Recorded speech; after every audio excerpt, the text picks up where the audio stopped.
What if the world was ending and nobody cared? Don't Look Up. The 2021 satirical disaster film follows astronomer Kate Dibiasky and her professor Dr. Randall Mindy, played by Jennifer Lawrence and Leonardo DiCaprio, as they discover a planet-killing comet heading straight for Earth. If you're ready for a biting commentary on media, politics, and humanity's response to existential threats, hit that subscribe button now to join our movie journey. A young astronomy PhD student, Kate Dibiasky, is working with a Subaru telescope in Michigan when she discovers a comet passing by near Earth. Her professor, Dr. Randall Mindy, congratulates her on her findings, and after naming the comet after her, they calculate its trajectory, coming to the conclusion that the comet will hit Earth in 6 months. Because of its huge size, it will cause planet-wide extinction. On the edge of panic, they called NASA to inform them of this discovery. The head of Planetary Defense Coordination Office, Dr. Teddy Oglethorpe, tells them to come to D.C. so they can have a meeting with the president about this issue, which is now considered classified information. They go to the White House early in the morning and are left waiting the whole day without hearing a word from the president, who was prioritizing taking care of a scandal involving one of her candidates. Kate and Randall are sent to spend a night in a hotel, where they call their loved ones and try to find comfort in their voices without being able to tell them what is going on. Randall calls his wife June and his sons to check on them, and Kate talks to her boyfriend Philip, who works as a journalist for an important newspaper. The following day, Kate, Randall, and Teddy finally get to see President Janie Orlean and the Chief of Staff Jason Orlean, who also happens to be the president's son. They do not take their warning seriously, saying they are warned about the end of the world every month with excuses like economic collapse and loose nukes, so for now she wants them to sit and assess until the midterms are over. Seeing as the White House will do nothing, Teddy wants them to leak the information to the press, which could get them in trouble since talking about classified information is illegal, but it is still better than dying to a comet. Meanwhile, Sir Peter Ishwell, tech billionaire CEO of Bash, also learns of the incoming comet thanks to some astronomer friends of his. Philip gets Kate and Randall an interview with the New York Herald.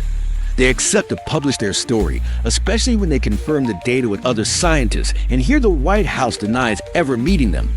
But first, they want them to appear on the morning talk show The Daily Rip, hosted by Brie Evan T. and Jack Bremer.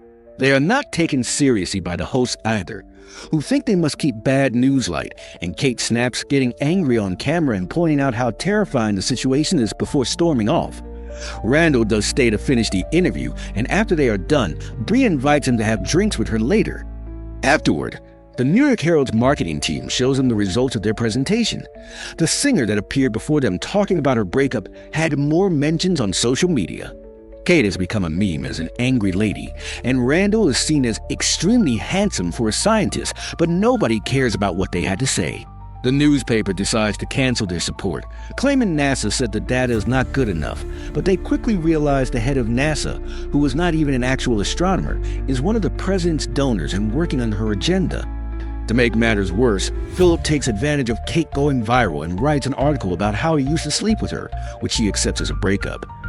Randall cannot keep himself off social media, arguing with anybody that questions his scientific knowledge and conspiracy theorists.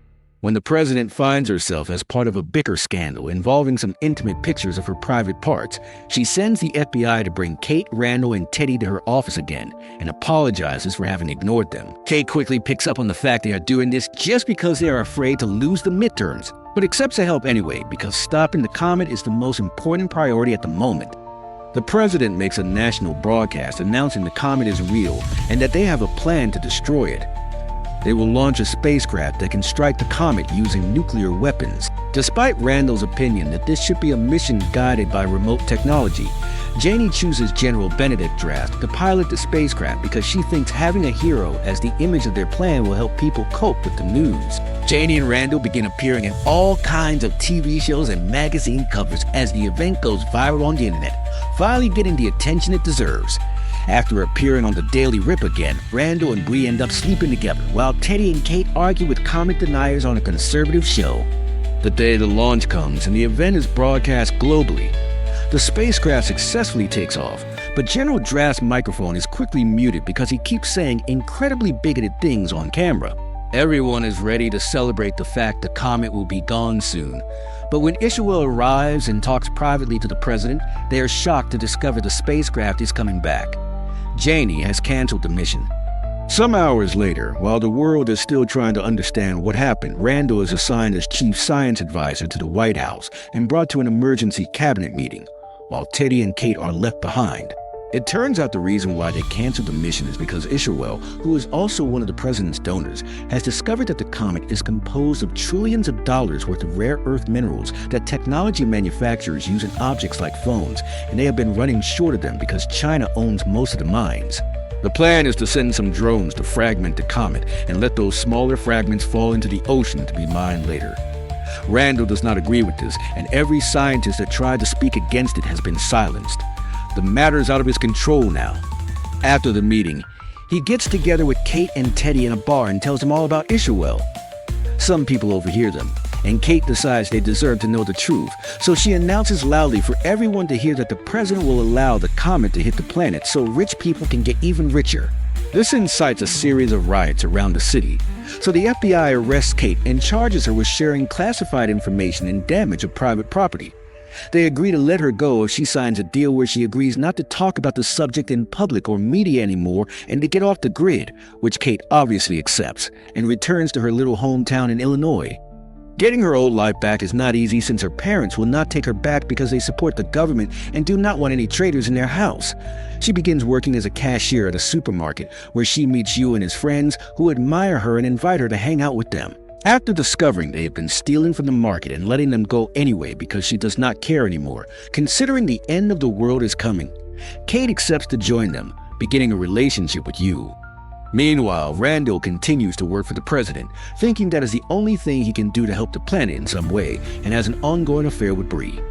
This blows up in his face when one evening, the two of them return to their hotel room and find June there waiting to surprise her husband. Randall does not even apologize, just tries to make up some excuses, so June throws his pill bottles at him before leaving for good. After having an argument with Ishmael about his faulty science and being told algorithms say he will die alone, Randall appears on the Daily Rip and finally loses control.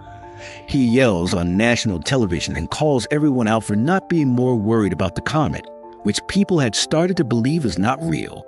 He also points out how Ishmael is shutting up all scientists that do not agree with him, that the president lied, and that the whole administration has lost its mind. The FBI catches him after this and offers him the same deal they gave Kate, so Bree breaks up with him. Sometime later, Randall is driving back to Michigan, and Kate is hanging out with Yu when they both look at the sky and see the same thing. The comet is finally close enough to be visible by the naked eye.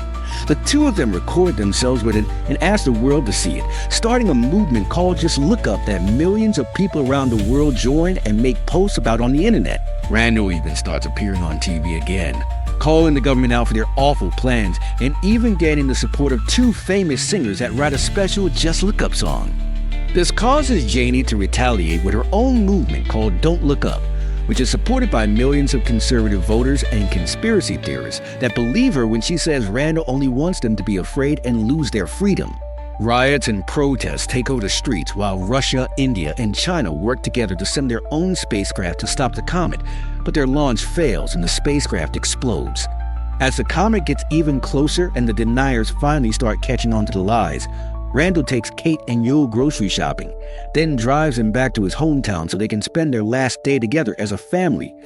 Under these extreme circumstances, June decides to take him back after admitting she cheated on him back in college as well, and Teddy joins them shortly after. All of them have dinner together, sharing anecdotes and sending one last prayer to God while waiting for the comet to strike. The night of the launch, while waiting to get started, Janie asks Ishmael what the algorithms say her death will be like, and he responds she will be killed by a Bronte rock, whatever that may be.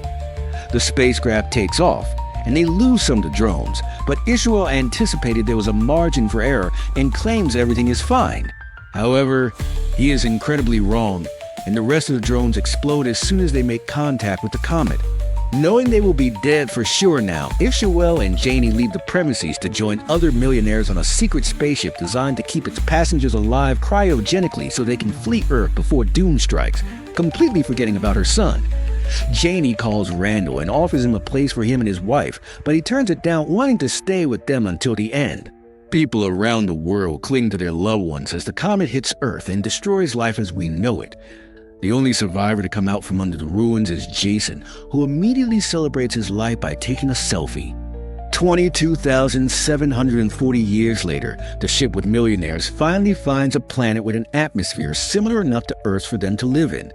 Men and women are woken up from their cryogenic sleep and explore the area. When Janie sees a beautiful new animal and tries to approach it, she is attacked by it, effectively getting killed by a Bronte rock, as predicted by the algorithms. In the end, Don't Look Up isn't just about a comet. It's about our inability to face uncomfortable truths even when survival depends on it. Sometimes the apocalypse isn't a bang, but a collective shrug. If this recap hit home, smash that subscribe button for more stories that matter. Until next time.